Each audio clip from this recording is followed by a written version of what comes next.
Welcome to Resting Tism Face, a pop culture podcast where your host Todd Kinsella gives you what's geek this week. And while you're here, let's talk about being neurospacey, whether that be ADHD, autistic, or both. Which, spoiler alert, I am.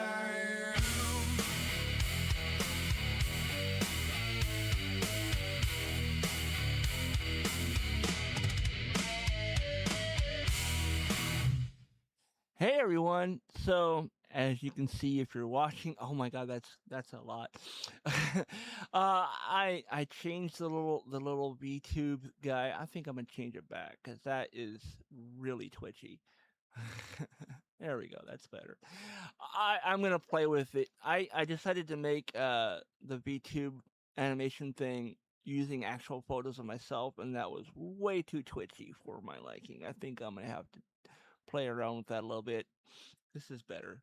This isn't nearly as because I took a series of photos and then within the software for the stream sprite, you assign the images to different like open mouth, closed mouth, small mouth, large mouth, smile, frown, that kind of stuff, and then it will do all the things uh, with those images to make it uh, you know, animate.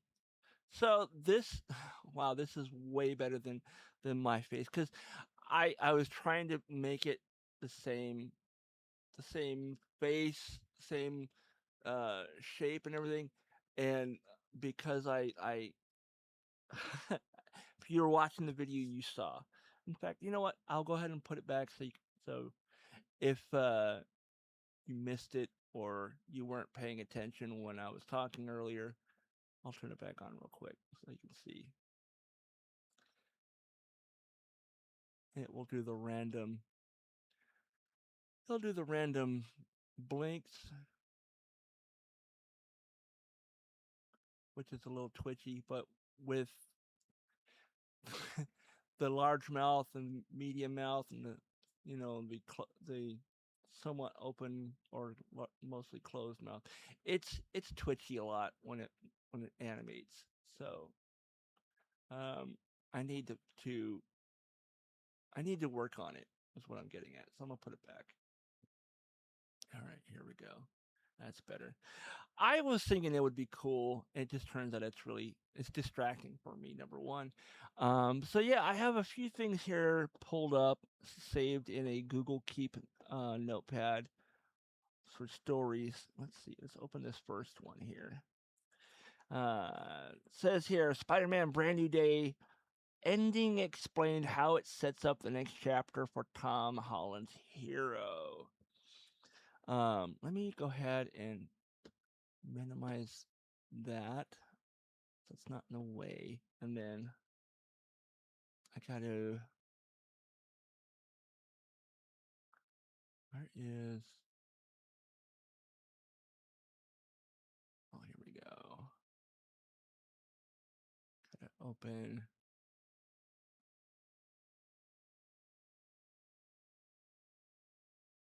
here we go. So you can see what it is I'm talking about.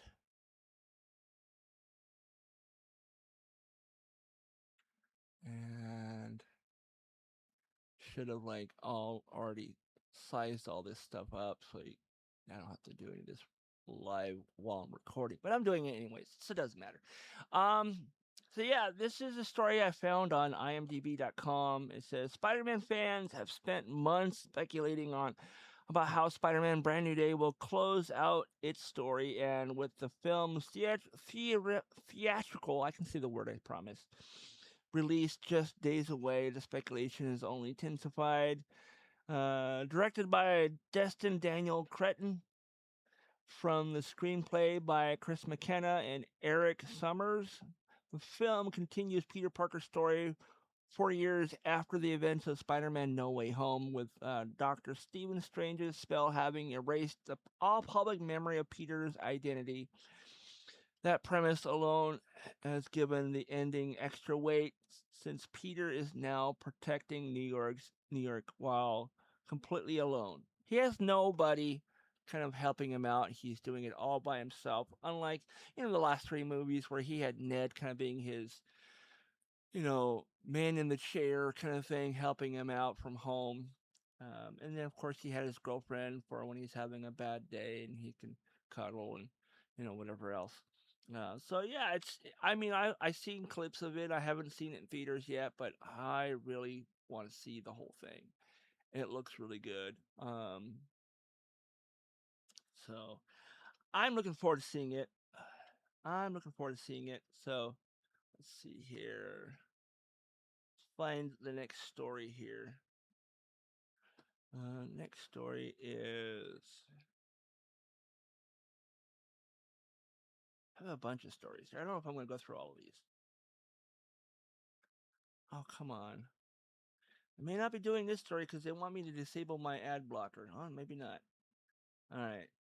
The 10 most subversive fantasy movies of all time and ranked by Collider.com. Let's see. Let's pull this back up so you guys can see what I'm talking about.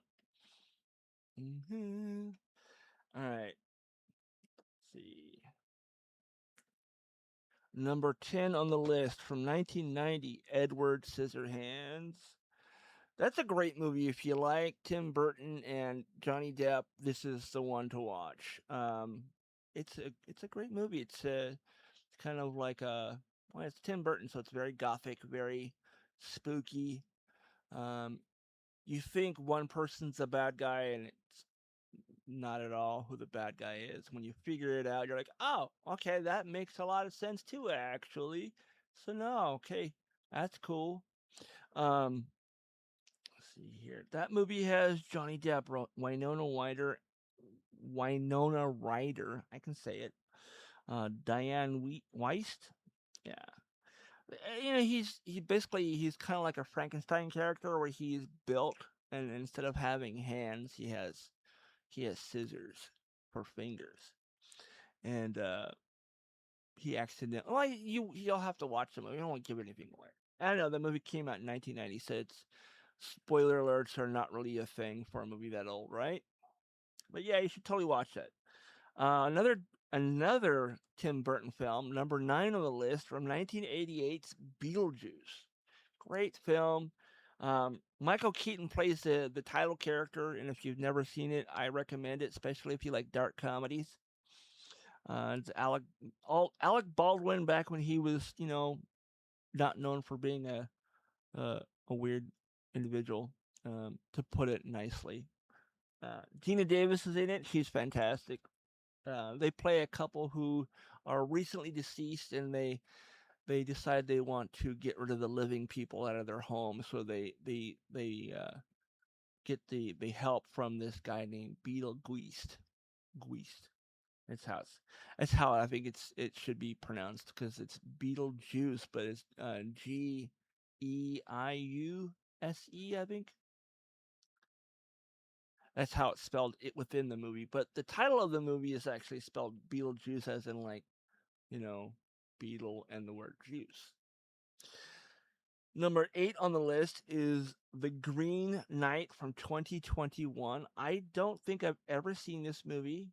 It says medieval poem is based on the ends of a Gawain surviving his own ordeal essentially unscathed, having proven his honor to everyone's satisfaction. David Lowery's version doesn't let him off easily. Gawain, played by Dev Patel, spends the whole film wearing a magic girdle that guarantees he can't be killed. A cheat he never tells anyone about, right up until the moment he's he's supposed to keep his promise to the Green Knight and let himself get beheaded. All right, I may have to check this movie out. All right, number 7 on the list is The Shape of Water, which is a movie I've been aware of, but I've never seen more than just a clip or like the trailer. The videos they show on in movies and stuff. Um, so it's kind of like Beauty and the Beast, but the Beast is like the creature from the Black Lagoon, or like he's. I don't think he's the same character, but he's played by the same actor. And he looks very similar to the character Ed Sapien from the Hellboy movies, and it's Doug Jones that plays him. So I mean, it's the same actor. The character is very similar to the aquatic gentleman from the original two uh, Hellboy movies, and it's also directed by the same guy who did the Hellboy movies.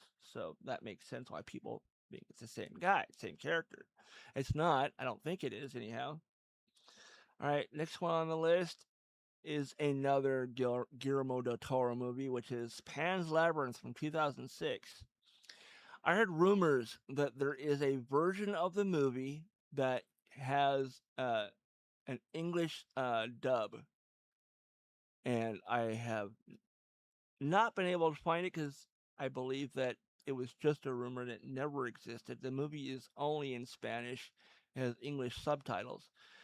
I saw it in theaters. I not entirely sure I understood what was happening because my neurodivergent brain has trouble has trouble watching the things happening on screen as well as being able to read what is coming up on the screen. A lot of subtitled movies, the subtitles come up and disappear way too fast for my brain to register what's being said. So I have to then watch a movie, pause it, read what it says, and then unpause it, watch what happens, and then pause the next frame of words that come up on the screen. Yeah.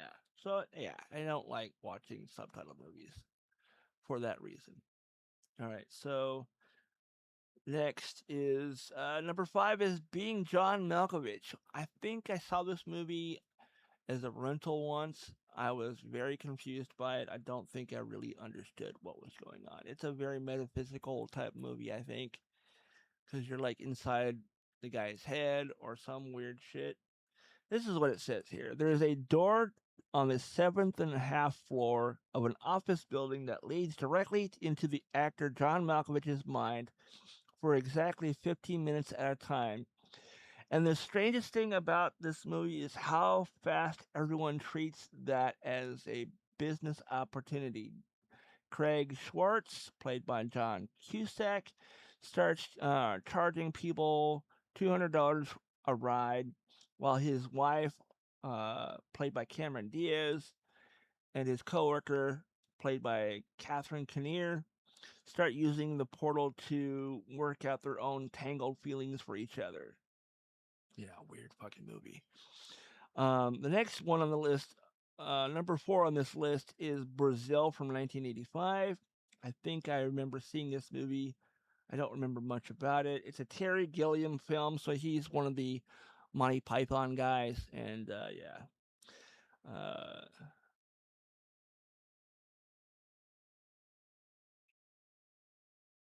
He says Terry Gilliam fought his own studio so hard over this film's ending that he eventually took out a full-page ad in Variety demanding they release his cut instead of theirs. And once you see the ending, it's obvious why he refused to budge. Sam Laurie, played by Jonathan Pryce, spends the film escaping a suffocating, paperwork choked dystopia through elaborate flying daydreams. And by the final scene, he seems to actually pull it off, rescuing Jill, played by Kim Grest, and driving free into the open countryside.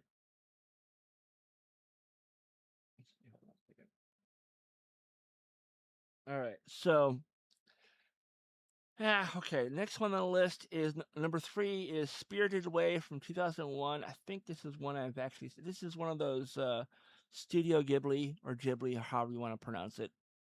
I've heard it both, so I don't know which was correct. Um, it's a Hayao Miyazaki film, and everyone who likes those movies say this is one of the best ones. Number 2 on the list is another one from that same guy and same studio called Princess Mononoke from 1997. And number 1 on the list is the original Shrek. Okay. I hear that they're doing another Shrek, and I also hear not only is Mike Myers working on another Shrek, but he's also working on another Austin Powers. I really, really hope that the next Austin Powers has Scott Evil kind of morphing into the new Doctor Evil, and the original Doctor Evil is reclaiming his original self. As I think his name was Doug or Dougie, is Austin's twin brother or something. I hope we see that. That'd be great. All right, so let's go over to the next story I have here, and do. All right. So I think I talked about it last week, but I don't remember. There is last week or week before, it was International Comic Con or San Diego Comic Con, however you call it, or SDCC. There was a guy walking around San Diego Comic Con in a gray Deadpool costume. And as you get closer to it, you realize it's not just gray, it's denim. It's jeans material. It's like they butchered some Levi's to make this Deadpool costume. And it turns out that the guy in the costume the whole day was Ryan Reynolds himself, because he shows up at the Marvel panel at Hall H wearing this outfit. And as soon as he starts talking, everyone knows exactly who it is because his voice is unmistakable. Everyone knows that's Ryan Reynolds. So this is what this article says here. Let me pull this up. Yeah, I need to switch back over to the other screen. There we go. All right, so San Diego Comic-Con brought over 100,000 geeks face-to-face with their favorite celebrities, some unknowingly closer than others. This weekend, without bodyguards, without an entourage, Ryan Reynolds cosplays as Deadpool, taking photos with fans who simply thought the outfit was cool. The Deadpool actor managed to remain anonymous until the Marvel Studios event at Hall H, which I just said. And here we go. For those of you watching this on video, you can now see the denim pool costume. And that's what he was calling it. He was calling it denim pool instead of Deadpool. The fans got Deadpool off the ground so many years ago. Yesterday, 10 years after the first film, and exactly 2 years after Deadpool and Wolverine, I felt so lucky to be on the SDCC floor with everyone whose unapologetic devotion brings so much joy to this world. Yeah, that's, you know what? I'll go ahead and play it.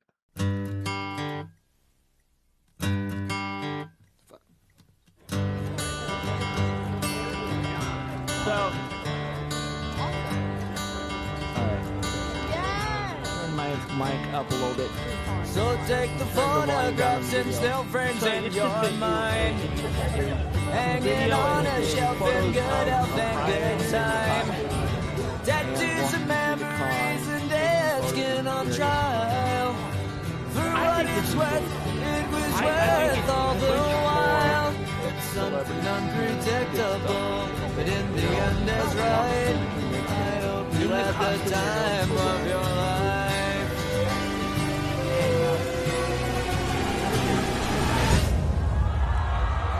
Robert, who's this guy with the swords and stuff? Long-time listener, first-time caller.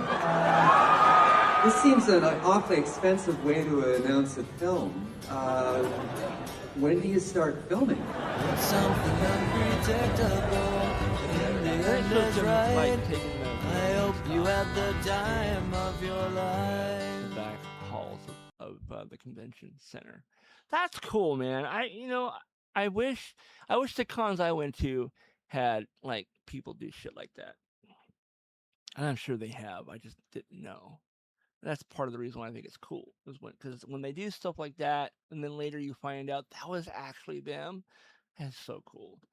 All right, yeah. So yeah, if you didn't know, definitely look up if you're just listening to the podcast and you're not actually watching the video. Go look up Deadpool Comic-Con 2026. You'll probably find the videos of all the things that happened at con. All right, so go ahead and delete that story. I'm not going to do that one. All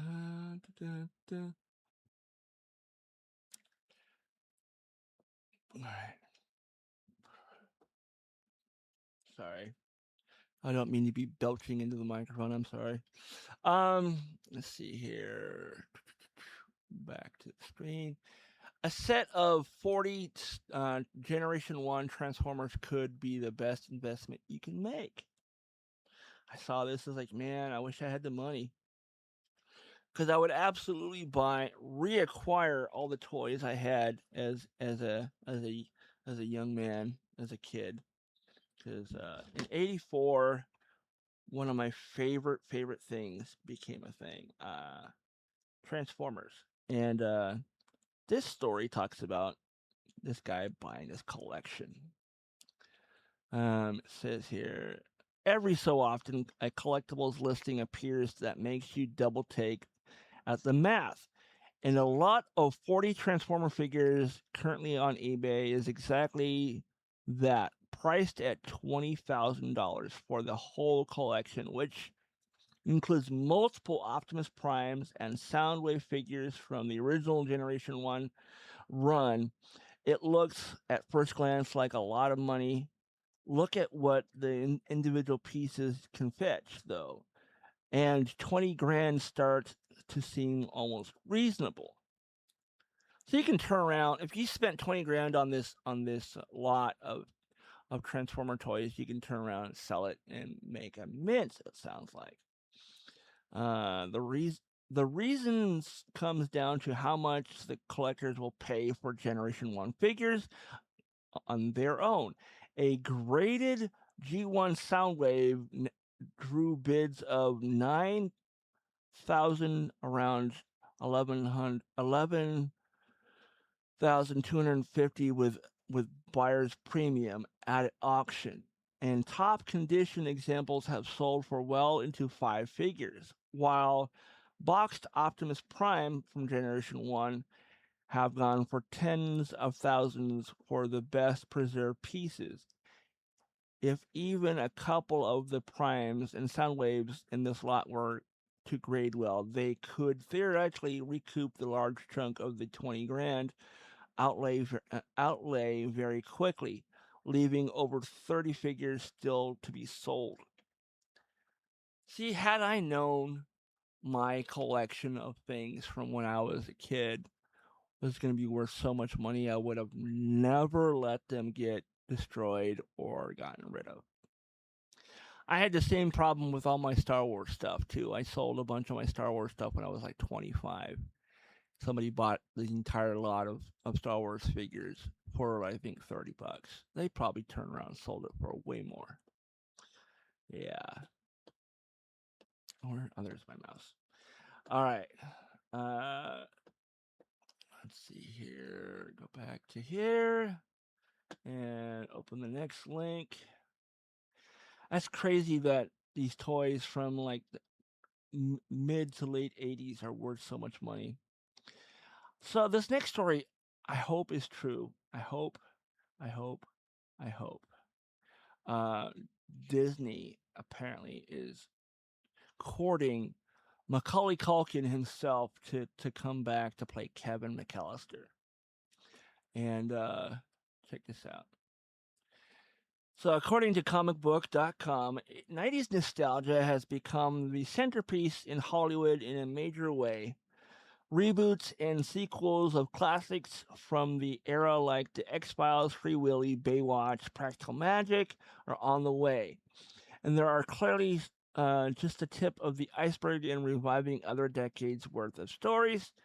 One of the franchise's mainstays of the time that has tried and failed to come back before is Home Alone, the Christmas comedy series that has floundered in its attempt to stay relevant because a key piece of the puzzle was missing. Star Macaulay Culkin.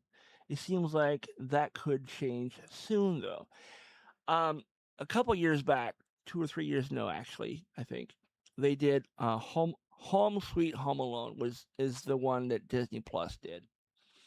And the only reason why that one was moderately okay is because that Buzz, Kevin's older brother, the one who like hawked a loogie in his drink or whatever it was, made an appearance in that movie, and it's like this is just my brother Kevin screwing around. Well, Mac himself, Macaulay Culkin, had an idea about doing a new Home Alone where Kevin himself is a single dad. He's, and he and his kid are not doing well. They don't have a good relationship. His idea is that he and his kid are like having difficulties, I guess, during this time, and he has to work a lot because he's the only person bringing money in to pay for rent and whatever else. And the kid is unhappy with his station in life and is taking that on his dad, played by Macaulay Culkin, who's playing Kevin McAllister. And so that was Macaulay Culkin's idea, Mac's idea. I only call him Mac because he used to have a podcast, and they always referred to him as Mac because Macaulay, I guess, is his birth name. That's what his name. That's what his parents called him, but his friends and everybody around him just call him Mac for short. So that's why I've been calling him Mac. I really enjoyed his podcast when he did. He only did like 2 seasons worth, and I think each season had like 20 or so episodes. So, look up his podcast. I think it's called Bunny Ears Podcast. Either way, so he had an idea about doing this, and then I guess somebody at Disney's heard about it and was like, "Oh, that's a great idea. If we can get him to do it, we will absolutely make that." And that's the rumor anyhow. I don't know if that's actually going to happen, but I would absolutely be down for watching Kevin being a single dad trying to, get through the holiday season with his, preteen kid, like doing all the shit he did to the people trying to break into his house when he was a kid, when he was 8 or 9. So the idea is that his kid is upset with him because he's always working, he's never home. So when he comes home one night, the kid has got the whole house booby trapped. I think it's a fantastic idea. I would absolutely watch that, especially if Mac's involved. So I hope this actually comes true and we get it sooner than later. I guess we'll find out in the next year or two. With both of the actors who played Kevin's parents have in recent years have passed away. Most recently, Catherine O'Hara, rest in peace. Catherine O'Hara was there for Mac's Hollywood star on the Hollywood Walk of Fame. She's the one that presented him with his star. If you haven't seen it, go look it up. Go on YouTube and search for him getting his star on the Hollywood Walk of Fame. It was really cool. Oh man, I'm sorry. You can't tell because my camera's not on, but I'm sitting here like rubbing my nose because allergies are kicking my ass right now. My nose itches like crazy. All right, so let's go to the next story. Pull this back up over here.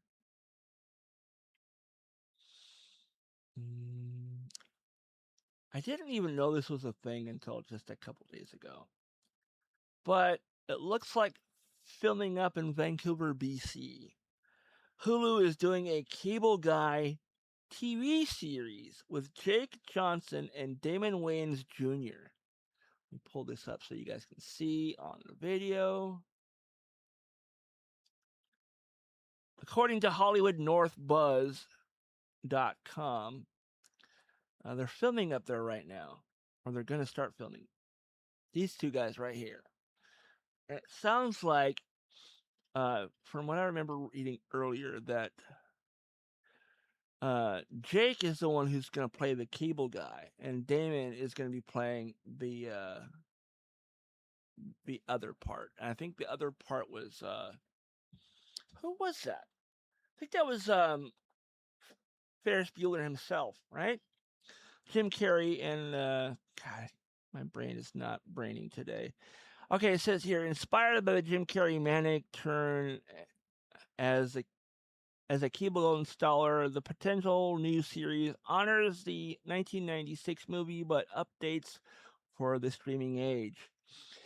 A world of endless streaming, binging, and algorithms, old school cable technician Chip Douglas, played by Jake Johnson, languishes alone until Steven Stevens, played by Damon Wayans Jr., calls to have his cable turned back on, connecting Chip with a childhood friend he never forgot.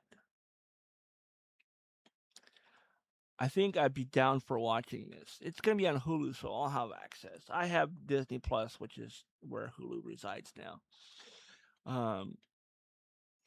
It started filming in July and goes until the 7th of August, which is just a few days away. So they're almost done filming the show.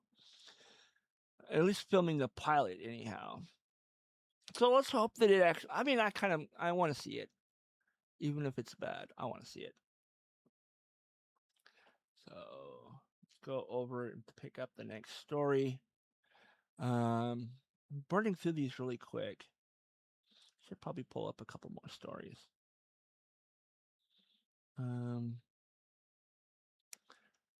Oh, here we go.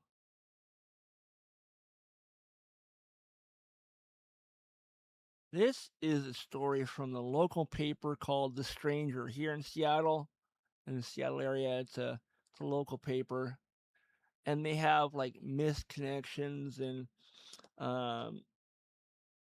this is the iAnonymous, which is a thing where people can like post like they want to have something to say, but they don't want to they don't want to post it on their social media. So they've submitted to the Stranger, and the Stranger will post the story. It says, "Let Jimothy live." In case you've been living under a rock and you're not familiar with who Jimothy is a local raccoon in the greater Seattle area who has short spine syndrome.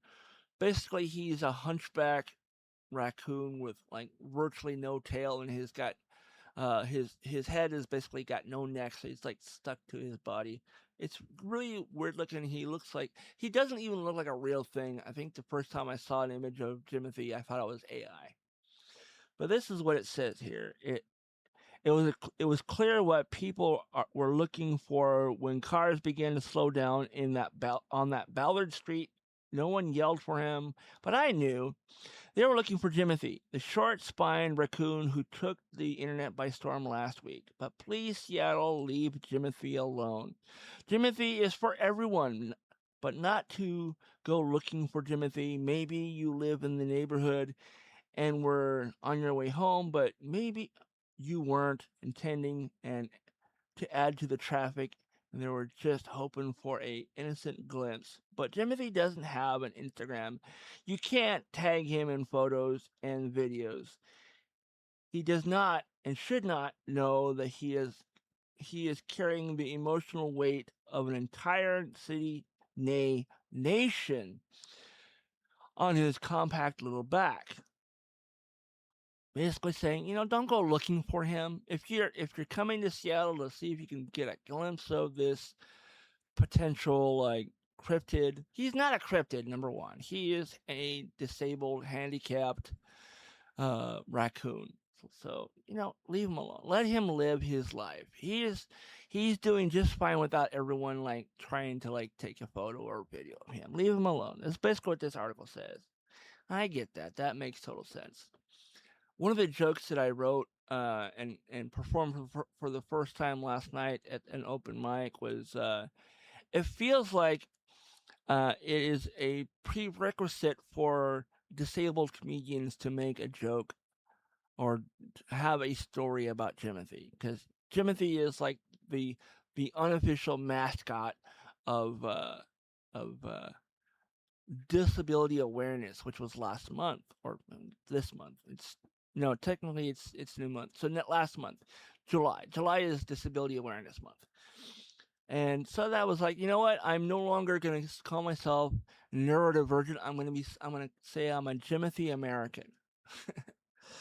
I thought that was funny. Nobody laughed. I think it was a rough crowd. It was all comedians, and all the people that would have probably left because a comedian before me or two people before me decided it was a good idea to do jokes about the placenta, and how some people decided it's a good idea to consume the placenta. And it was really kind of, it caused a lot of people to be kind of not feel right, and they had to step outside to get some fresh air, which I don't blame them, man, because, I wasn't paying that close attention to what he was talking about. I heard him say placenta. I was like, okay, why is he doing jokes about the placenta? I don't get that.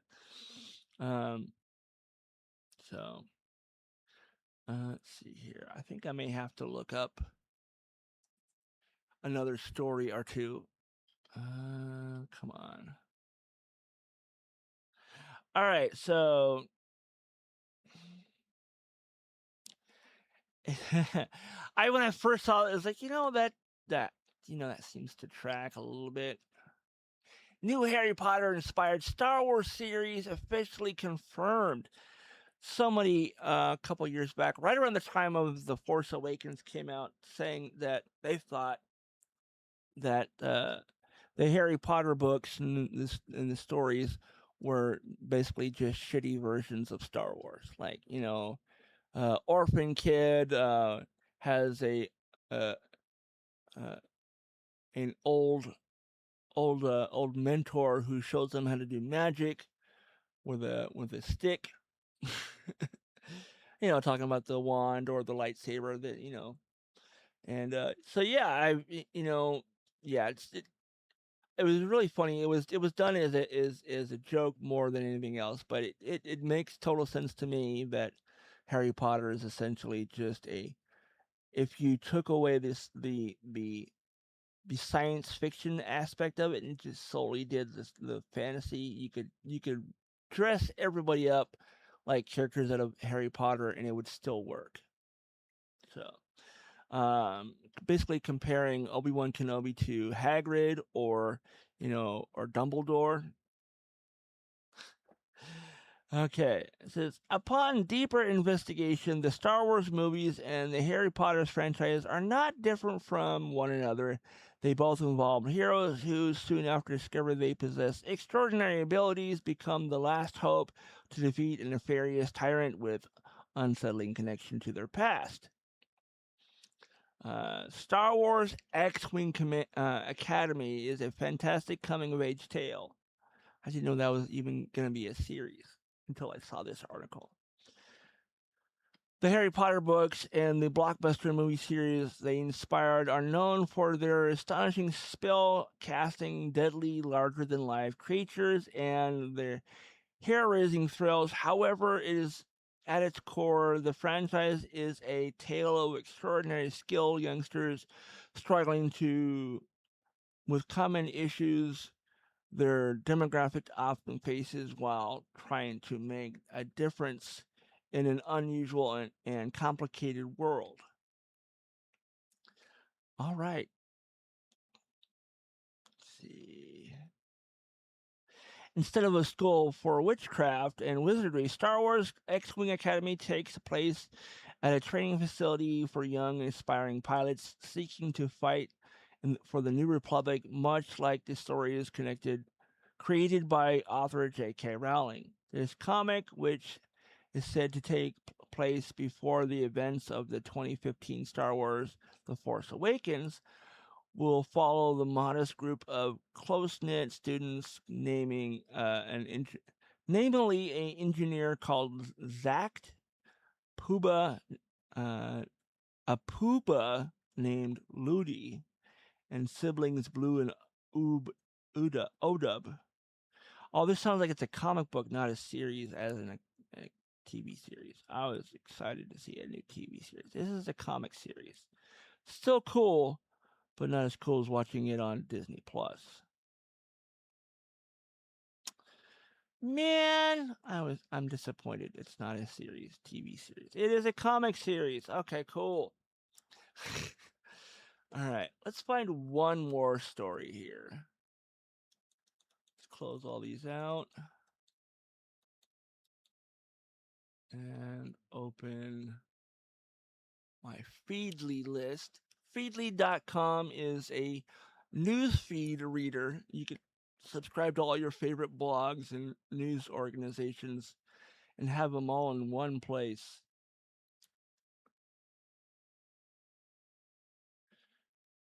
It sounds like the merger of Paramount and Warner Brothers is not going to be happening right away, which I'm okay with, to be honest. I was actually hoping that Netflix was going to acquire Warner Brothers because I didn't want Paramount to own it, because Paramount already owns Star Trek and a lot of other cool stuff, and the owners are they're in tight with the current presidential administration, which is sad. Let's see here. Let's see if I can find a story I want to talk about.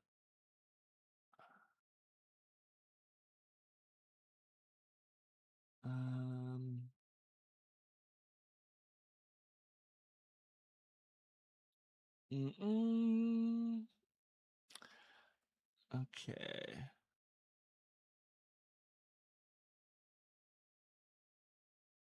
Come on. Something needs to jump out and say, read this one, Todd.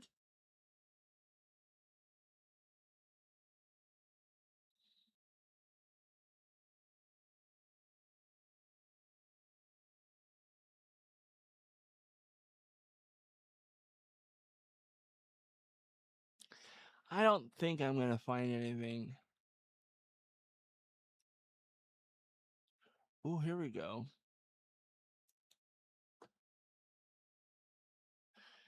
The Mummy reboot with Brendan Fraser. Not Fraser. In fact, there's a video of him saying, it's Brendan with an E, not Brandon with an A. And it's Fraser, like razor with an F at the beginning. Not Frasier like the TV show. Apparently that's been a long time issue for him, people mispronouncing his name. I can understand that would be frustrating. A sequel that fans have been waiting on for decades is finally coming together, with Brendan Fraser and Rachel Weisz officially returning to the Mummy franchise after decades. The 1-2 punch of the first two movies back in 1999 and 2001 created a major adventure horror franchise that, despite the third movie and an entire Scorpion King spin-off series, has largely been left in the dust as Hollywood evolved. Thanks to the unending appeal of legacy sequels and Fraser's resurgence after his Oscar win, the world is finally getting another Mummy movie. God, I remember when they released that last Mummy movie that had Tom Cruise in it. I was like, if it doesn't have Brendan Fraser in it, I don't want to see it. I don't. I'm not interested in watching action movies with Tom Cruise, because Tom Cruise, I don't believe him. I don't believe him being an action hero. Rom-com, sure. serial killer, maybe. You know, other types of movies, not action heroes, not superhero. I don't want to see him as a superhero. I don't even like watching the Mission Impossible movies because it's the same thing in every movie. We're gonna watch Tom Cruise run with his arms and his legs very stiff. Like, hey, look at me! Look at my new shoes. My new running shoes. I just got these shoes. You want to see me run in them? I'm gonna run really fast in these shoes. That's what it looks like when he runs. And he's like, look how cool I am. I can hang on to the side of a mountain, or I can hang on the side of a moving vehicle, or an airplane, or a helicopter, skyscraper, whatever. He's doing death-defying stunts that a Hollywood actor should not be doing. They should have a stunt double. That's what stunt doubles are for. Uh, so I just and he plays the same guy in every movie. And and sometimes people can do that and it works out, but I think he's one of the few people that when he is playing the same character in every movie, it's not nearly as good. Because it's like, he is charismatic, but he's the same guy and everything. All right. I I don't know if they started filming this yet. It says The Mummy 4 confirms more cast tying back to the original. And it says here. It says fans of The Mummy and The Mummy Returns will no doubt be elated to see that Oded Fehr will return for the upcoming sequel, since his character was such an integral part of the larger mythology established in both of those original films. To his credit, Fehr has also kept the flame going about his potential return, always revealing that he was interested in coming back. The confirmation that fans will no doubt be scratching their head over is Kevin J. O'Connor. As fans may recall, O'Connor's character in the first movie was the slimeball Benny, a former cohort of Fraser's Rick O'Connell, who routinely sold out others to save his own skin. At the end of the first movie, though, Benny was eaten alive by a terrifying scarab beetles. That scene in that movie absolutely scared the ever-living piss out of me. I was told by my friend who saw the movie with me, he looked over at me and he saw a silent scream in my face. I was just terrified. I was basically backing up, climbing over the back of my seat, trying to get away from the screen because it was so fucking terrifying. I do not like creepy crawly anything that will want to eat me. I did not do well with that part of that movie. In fact, I don't think I've seen that movie since because of that scene. Or if I have watched it, I've skipped that part. So it's weird that he's coming back because he did die. So maybe they're doing a flashback sequence, or this takes place before he dies in the first movie. It's a prequel, maybe. We'll see. It looks like the cast of Mummy 4 coming together in this way may imply that filming could begin soon, given the film has an October 15th, 2027 release date already set, having moved up 7 months from summer 2028. Filming will need to start. Okay. So I guess originally it was going to be in 2028, but it's been moved up to 2027. October of next year. Cool. I'm looking forward to it. I like the first two. I even like the third one with the Yetis and shit and the dragon. I think there was a dragon. Wasn't there a dragon? Either way, I liked that movie. It was fun. It was entertaining. So those of you that are still here listening, I want to hear from you guys. Please send me an email, Todd at ADHD.rocks. Let me know if you would like me to do live streaming of the recordings of the podcast. So I can have conversations with people. I can bring people on. If I'm streaming on Twitch, I can bring people on. Um, I don't know if I have enough of a following for me to do live streams, and I don't want to do live streams if no one's actually going to watch them. So I can do live streams, and I've done them on other podcasts, but I didn't understand why they wanted to do live streams, considering how very few people actually watched when we did live. So I will do them if people want to see them. If audience comment on this video, or depending on what platform you're listening on. YouTube, you can comment on the video. Podcast Addict, you can comment on the podcast, and I think you can also comment on Spotify. You can comment there. I will see those comments. If you want me to do live streams, I will do them, but I don't necessarily think I need to, because I don't know if I have enough of a following that people would actually want to tune in to a live version of the show. So, as we're winding down, we're nearing an hour. I got about 8 minutes left as far as it getting down to an hour. I appreciate the handful of people that are actually listening to the podcast. Share this with your friends. Tell them to go to tismface.rest, and they can subscribe there to the Substack or to the YouTube channel and see the video side of this podcast, which has got the really cool little animated face instead of me on camera. And I want to know that people are actually enjoying what I'm doing, and I want to hear from everybody. You can still email me if you want. I will respond on the following episode. I may even reply to the email, to be honest, but depending on what the questions are or what was being said. So yeah,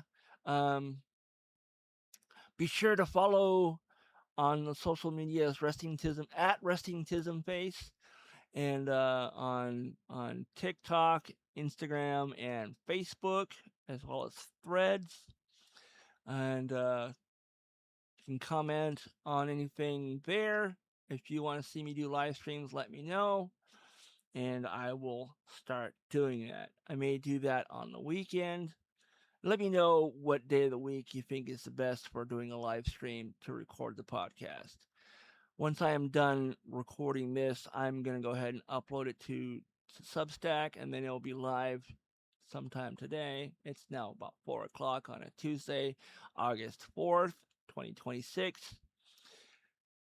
And if you've made it this far, thank you for tuning in. I will see you guys next week.